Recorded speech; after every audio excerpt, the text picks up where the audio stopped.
O Mother Nui, stretch high above this valley. Your starry body is our glory. Then see the hawk of yonder Rahur quit, his fiery splendor, oh so mighty. He brings a light for all our weary souls. He makes the broken spirit whole.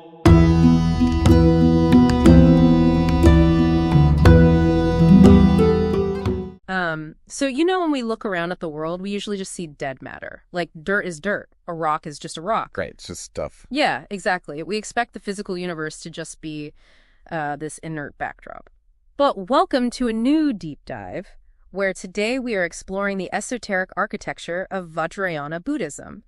Because in this tradition, suddenly that rock is actually a living entity. It really is. It's an entirely living psychological map where absolutely every single element has a purpose. And so our mission today is to decode this profound cosmic blueprint, right? And if the universe is alive, well, it has an immune system. So we're specifically looking at these mysterious energetic forces known as Dakinis, or skygoers, and also that striking Yab Yum father-mother iconography. Okay, let's unpack this. Because to navigate a living cosmic map, we first have to understand the entities that are basically pulling the strings. Exactly. So Dakinis operate on two very distinct frequencies. First, you have the wisdom Dakinis. They exist in the ultimate unconditioned reality. Oh. Yeah. And the supreme example in our sources is the Great Mother, Samantapadri, who represents primordial emptiness. Right.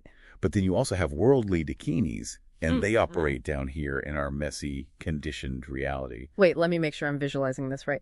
So if wisdom Dakinis are like the actual sun, vast and unchanging, then the worldly Dakinis are more like the daily weather we have to navigate. That is a really great analogy, yeah. And these worldly Dakinis act as literal lay judges. Lay judges. Yeah, they constantly monitor your spiritual integrity or your samaya. And what's wild to me is that they will actively place obstacles in your path if you try to use sacred power for selfish reasons, right? Like sudden bad luck or distress. Exactly. They force you back into spiritual alignment. But this whole dynamic between spacious wisdom and active engagement in the world, it perfectly explains the master symbol of Tibetan Buddhist art. The Yab Yum. Yes, the Yab Yum, or father-mother embrace. And it's crucial to realize this iconography transcends human biology completely. It represents Advaya. Which means non-duality, right? Absolute non-duality, yes. The female figure, the Yum, represents passive transcendent wisdom and emptiness.